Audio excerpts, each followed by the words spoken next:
De que maneira melhorar a qualidade de vida para a população? Há investimentos para isso? E os municípios estão recebendo verbas, não só através da arrecadação de impostos, numa divisão cada vez menos igualitária ou menos justa.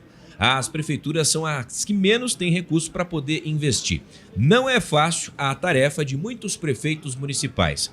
Aqui comigo está o ex-prefeito de Barracão, Juarez Heinrich, que é secretário executivo da Associação dos Municípios do Paraná e faz parte da direção da Confederação Nacional dos Municípios. Bem-vindo ao nosso Conversa Pública. Tarefa difícil, mas é para melhorar a qualidade de vida da população, não é verdade, Juarez? Verdade, João. Alegria estar aqui com você. E fiquei feliz porque o João conhece o Barracão. A gente fala sempre lá onde começa o Paraná. Muitos pensam que ela termina, mas lá para nós começa o Paraná. Temos orgulho de morar em Barracão.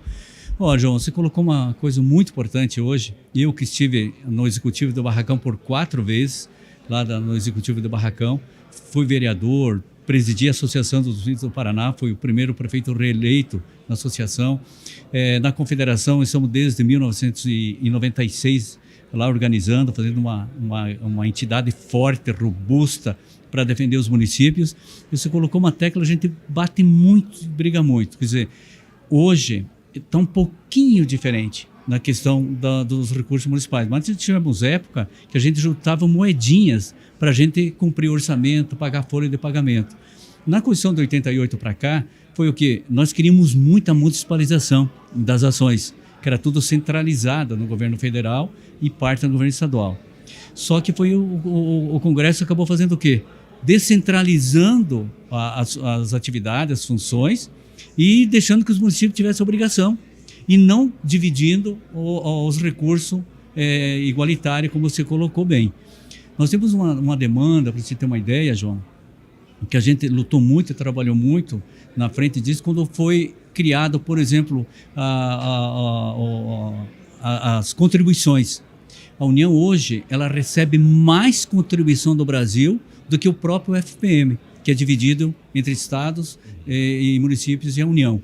E hoje e esse dinheiro não dividiu, ficou 100% para a União. Então a gente vem todo ano lutando, brigando para 1%, em dezembro 1%, quer dizer, pegando as migalhas para aumentar o valor.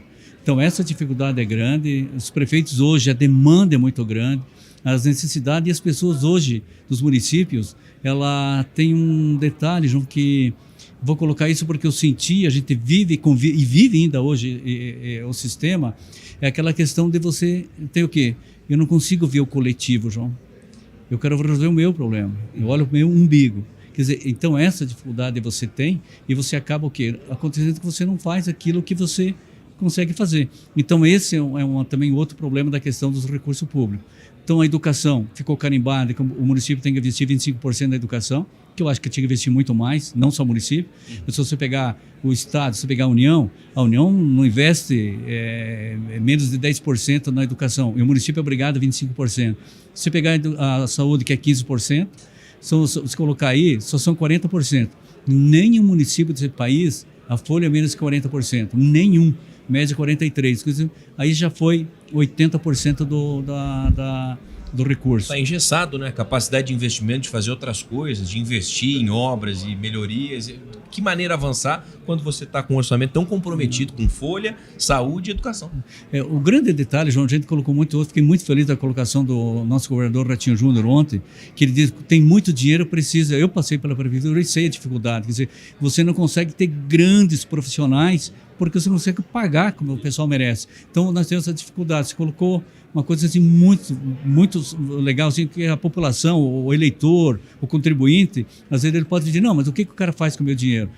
Então, você não tem. Essas despesas são fixas, então você pega 83%, 85%, é carimbadíssimo. E quando você vai colocar mais 3% na questão da assistência social, você acaba fazendo o quê? Sobra menos de 10% para investimento. Então, nisso, o prefeito tem que fazer o quê? Ele tem que ser um gestor. E eu, quando fui prefeito, eu sempre coloquei isso quando eu presidi a MP, e ainda hoje, a prefeitura é a maior empresa do que 4 mil municípios desse país. E o que é a empresa? Ela tem dono e tem cliente. Quem é que é o dono? A população. Quem é que é o cliente? A mesma população. Prefeito, vice-vereador são gerentes dessa empresa. Então, você tem que fazer o dever de casa de buscar recursos extras a emendas parlamentares, que eu queria aqui, não é crítica de jeito nenhum, eu quero que fique muito claro isso, mas não é fácil você colocar um X do orçamento dos estaduais, X do orçamento federal, para que a gente fique distribuindo as emendas. Eu acho que a gente tem que vir direto para o município, eu acho que a gente tem mais coisas a fazer para esse país e a gente precisa. Então, para você fazer essa complementação, você tem que fazer o quê? É projetos para você mudar a qualidade de vida das pessoas e gerar emprego. Porque se você não gerar emprego, a prefeitura as pessoas ficam numa dependência da prefeitura que você não consegue sustentar. Depois que houve aquela decisão do Supremo com relação ao bloqueio das emendas PIX, né? Isso já deu uma melhorada, já houve uma certa liberação, ainda está parado em Brasília e isso, de alguma maneira, a consequência que se tem para as prefeituras, para os municípios? João, a emenda PIX foi uma tacada de mestre. Eu não entendi por que o Supremo até agora fez, porque é o seguinte, ele acaba problema do Nordeste ou alguns estados trazendo para o Brasil inteiro. Mas a emenda PIX era o quê? Ela era direta, direcionada, rápida, e você recebia o dinheiro, já tinha que aplicar, se não devolvia. E você hoje, com o repasse, com os convênios, você acaba fazendo o quê? Fazer o projeto, aí você leva até 1 ano, 2 para aplicar aquela emenda. Então esse aí melhorou já, o Supremo, o ministro Dino já facilitou a liberação. Ele está ainda com algum controle, mas foi uma iniciativa incrível, sensacional e tinha que continuar para os municípios. Hoje, observando a realidade de muitas regiões aqui do estado, nós temos várias associações, justamente porque é preciso olhar e focar em problemas e soluções. Entendendo que habitação é um problema. Esse é um problema comum do Paraná de uma maneira geral, de gerar e oferecer moradia digna, de qualidade, porque a gente tem uma faixa de até 2 salários mínimos que essas famílias não acabam sendo atendidas ou contempladas muitas vezes pelo governo federal. Aqui no Paraná temos a Coapar e, querendo ou não, quando não se tem um programa de assistência ou um programa que tem uma política pública consolidada ou de trazer essa transformação, a gente tem um aumento no número de invasões e ocupações. Não sei como que é o caso lá de Barracão, mas é um problema que muitas cidades aqui no Paraná têm enfrentado. João, ainda tem. Hoje o programa de moradias do Paraná é modelo para o Brasil. Tem a grande dificuldade é o município ter o caixa para comprar a área, a infraestrutura, essas coisas todas. Essa dificuldade tem o cinturão ainda no Paraná, que a gente chama o cinturão aí da região se pegando ali a região de Pitanga, vários lugares, e tem muita demanda da questão de moradias, ainda tem muito. Nossa região de Barracão, a região do Sudoeste, de micro agricultores, pequenas cidades, tirando Francisco Beltrão e Pato Branco, mas esse programa precisava ter mais agilidade e mais ações. E isso eu vejo. Eu tenho uma dúvida, assim, o governo do estado é ágil, rápido, mas a burocracia trava. E isso tem dificultado muito. O presidente Edmar da MP, desses 2 anos, ele fez um movimento muito forte a nível nacional e a nível estadual sobre as questões de melhorar a moradia e principalmente a legalização.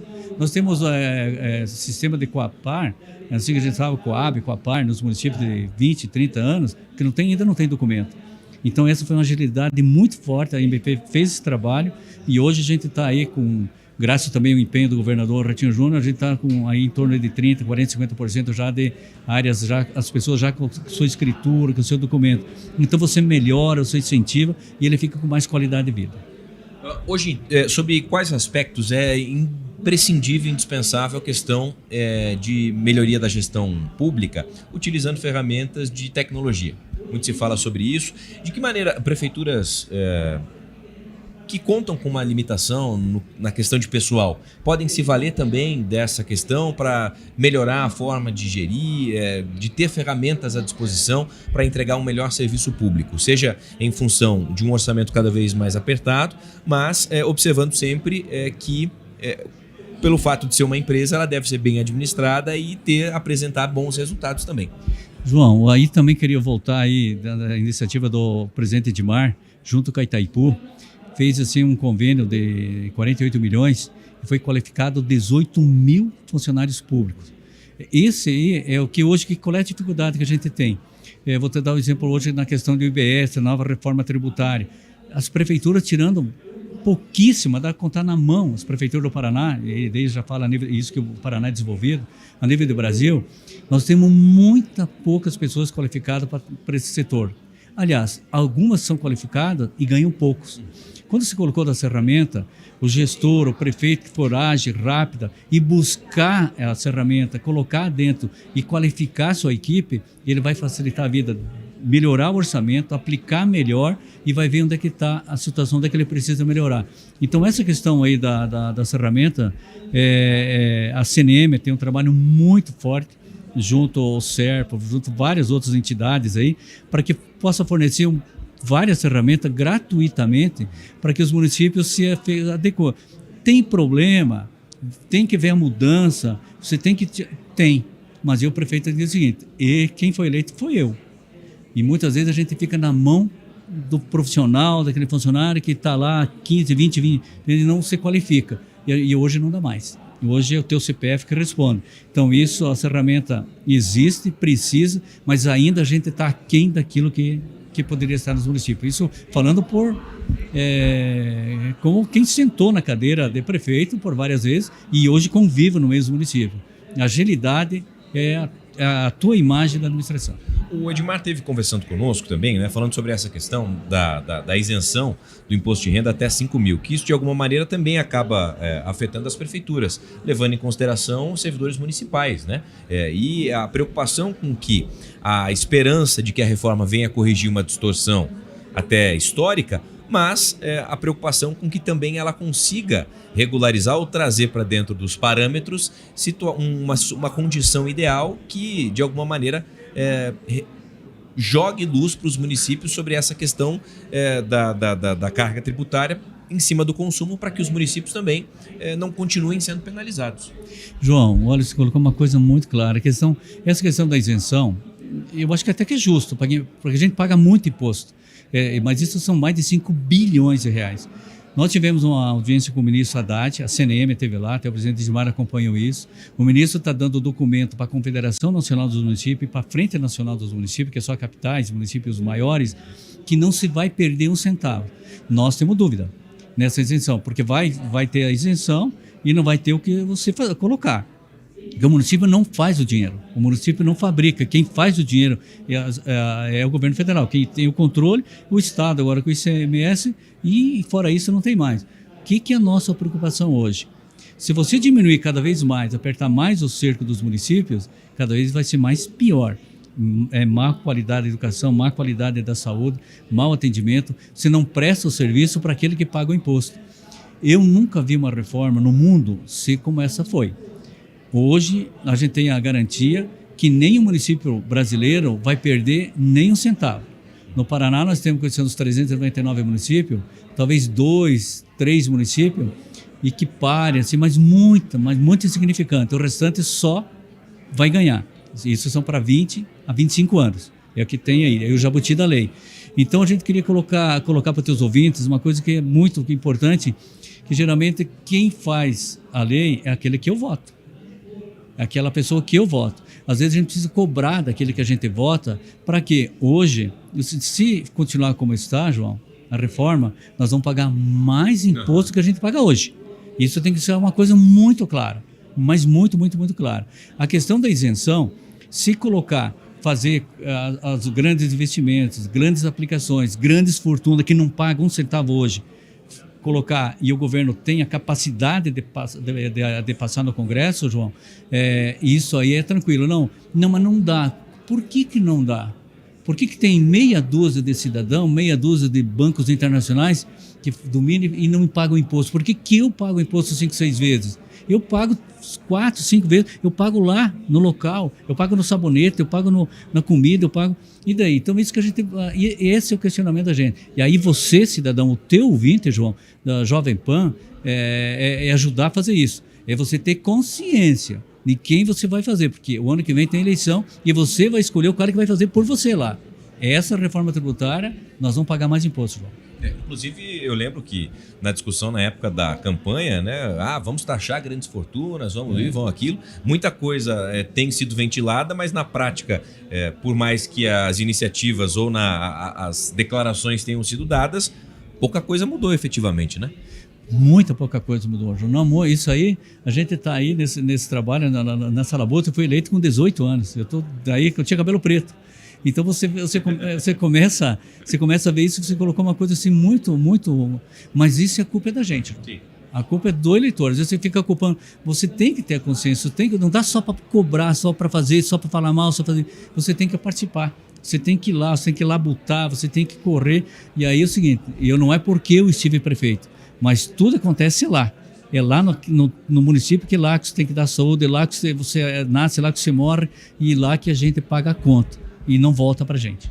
Já que a gente está aproveitando para falar com o Juarez Henrich, que ele está nesse momento como secretário executivo da Associação dos Municípios do Paraná, faz parte da direção da Confederação Nacional dos Municípios, ex-prefeito de Barracão. Como é que está a região? A cidade de Barracão, inclusive momento econômico importante, e aí observando também que chega final de semana, ou quanto mais próximo do final de semana, a procura por turismo, hotéis cada vez mais cheios, lotados, porque tem muita gente que vai até lá para fazer muitas compras, aproveitando essa questão da fronteira. Hoje Barracão tem crescido cada vez mais, e um exemplo disso é o que a gente observa nesse momento. João, olha, eu vou fazer uma propaganda da minha cidade lá, onde nós moramos. Gente, a gente vai na vida, e nesse mundo tão globalizado, e nesse mundo que as redes sociais tomam conta da gente, e agora vem mais um detalhe, a inteligência artificial, João. O que eu queria dizer para vocês? Quanto tempo você, ouvinte da Jovem Pan, quanto tempo você fica na rede social? Quanto tempo você vai? Se você parar e olhar um pouquinho, são 30, 40 as pessoas, até 50% você fica nas redes sociais. E o tempo para a família? E o tempo para o marido, para a mulher, para os filhos? O cara que está lá, o vendedor de droga, ele está de olho, ele cuida. O que eu quero dizer isso para vocês? A gente não leva nada da vida, qualidade de vida. Hoje, Barracão, Dionísio Cerqueira, Santa Catarina, Bernardo Erigoso, Argentina. Hoje eu tenho um polo turístico. Vão lá conhecer. Tem cassino. Nós temos já no 3º Duty Free, vai para o 4º Duty Free. Nós temos hoje 2 aduanas. A primeira aduana justa aposta do Brasil, onde os trâmites entre Argentina e Brasil é feito na aduana de Santa Catarina. Infelizmente é de Santa Catarina, mas está lá. Então a gente queria fazer um convite através do João, provocar o João lá, que ele já conhece. Ir lá, conhecer, viajar, isso que você leva da vida, você estar presente lá. Então o Barracão hoje está desenvolvendo, a região está desenvolvendo, o Sudoeste desenvolveu muito, João, nessa questão. Hoje nós temos o Sudoeste, além das agroindústrias, nós temos o maior produtor de peru, está no Sudoeste, nós temos lá uma das maiores produções de frango, está no Sudoeste, suíno está no Sudoeste, nós estamos na questão do leite, nós só estamos brigando aí com a região de Ponta Grossa, da MCG, dos Campos Gerais, do Sudoeste, um dos maiores produtores de leite. E além disso, nós não tem a questão da indústria, porque é fronteira, mas tem um canal para você ir lá, conhecer. Você pode dormir, tomar café em Barracão, no Paraná, almoçar em Dionísio Cerqueira, Santa Catarina, e dormir na Argentina, em Bernardo Erigoso, Argentina, no mesmo dia, João. É só lá, não tem outro lugar no mundo que se faz isso. Então, esse convite, a região está desenvolvendo, está bem desenvolvida, e boas administrações, e o que a gente precisa muito ainda é uma infraestrutura da questão logística de estradas. Isso a gente ainda precisa, que o Sudoeste está carente disso. Aproveitando, já que tivemos recentemente a questão das novas concessões com relação ao pedágio, enfim, ainda a demora, leva-se um tempo até que de fato essas obras ou essas melhorias passem a ser sentidas e percebidas pelos motoristas. Mas a expectativa é boa, né? A expectativa é boa desse anúncio que aconteceu em Brasília, de que pelo menos a infraestrutura melhore e tenha mais condições. Agora era preciso, a partir disso, avançar, né? Avançar um pouquinho mais para que houvesse ou duplicações, a realização de obras, e houve uma preocupação muito grande, especialmente do governo do estado, que acabou conduzindo esse processo junto com o governo federal. Correto, João. Olha, nós temos lá, foi anunciado lá, fizeram a audiência pública, vão pedagiar de Cascavel até General Carneiro, ali passando Pato Branco, Beltrão, Marmeleiro. Isso aí vai facilitar muito. Hoje o governo do estado está fazendo toda a rodovia, a parte estadual, toda ela de concreto. O governo federal vem duplicando de Cascavel para baixo, já está no Rio Iguaçu, já com a segunda ponte prontíssima. Então devagarinho está acontecendo, mas você colocou bem, é demorado isso. E para nós, Sudoeste, nós temos pressa. E a gente precisa disso. É a única coisa que hoje que a gente tem essa carência e essa necessidade. Agora, A grande jogada que vai ajudar muito nós lá foi o que o governador anunciou ontem aqui. Aquela questão do Porto de Paranaguá, que fez aquilo entre o governo do estado e o governo federal. Vai ser sensacional, vai ser incrível. Vou parabenizar o governador pela visão, pelo macro, pelo entendimento. E isso vai tirar o quê? Tirar muita coisa que vai para Santos e que vai para o Porto de Santa Catarina, vai voltar, passar por aqui pelo Sudoeste e vir para o Porto de Paranaguá. Bom, essa troca ela é importante, esse evento do EMUPAR, né, Encontro de Municípios Paranaenses, fundamental para que os prefeitos, né, as lideranças políticas consigam trocar e compartilhar experiências. Me falaram aqui, João, não é nada de errado, não há problema algum copiar alguma iniciativa, um projeto que deu certo, porque pode dar certo em outra cidade também. Você vê dessa forma? Vejo dessa forma. Nós copiamos o EMUPAR no ano passado, a gente foi em outros eventos no Brasil todo, trouxemos o EMUPAR para cá para quê? Facilitar o encontro dos prefeitos, a troca no primeiro EMUPAR, para esse segundo agora, para você ter uma ideia, João, nós temos uma iniciativa dos municípios que, por mais que teve uma eleição no meio aí, que trocaram experiências e projetos que o município ia gastar para fazer um projeto, um ginásio de esporte ou uma avenida, eles trocaram os projetos gratuitamente. Então, essa experiência, aqui os expositores que estão aqui, todos eles têm uma forma, todos eles apresentam uma iniciativa para que as administrações se melhorem, fique melhor, se qualifique melhor e que ela seja melhor. O que ouvi também é essa questão tão importante, que gestão pública não é para amadores, e a gente está vendo isso na prática, né? Não há espaço para quem simplesmente entrou de azarão. Não tem espaço para amador.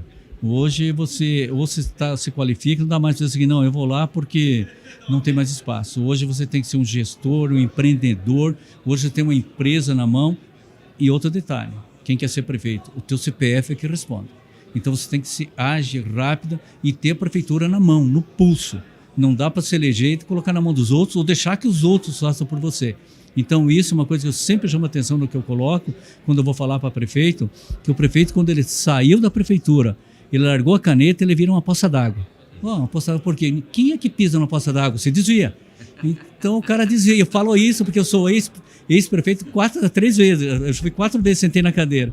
Então isso é muito claro. Então você tem que ser gestor, que depois você fica com quem vai te valorizar. Muito bom. Tá aí então, portanto, Juarez Henrich conversando com a gente, secretário executivo da Associação dos Municípios do Paraná, faz parte da direção da Confederação Nacional dos Municípios, também ex-prefeito de Barracão. Obrigado, Juarez. Obrigado, João. Estou à disposição sempre. Isso aí, a gente agradece. Esse foi mais um Conversa Pública. Muito boa essa. Vou guardar essa. Não, tem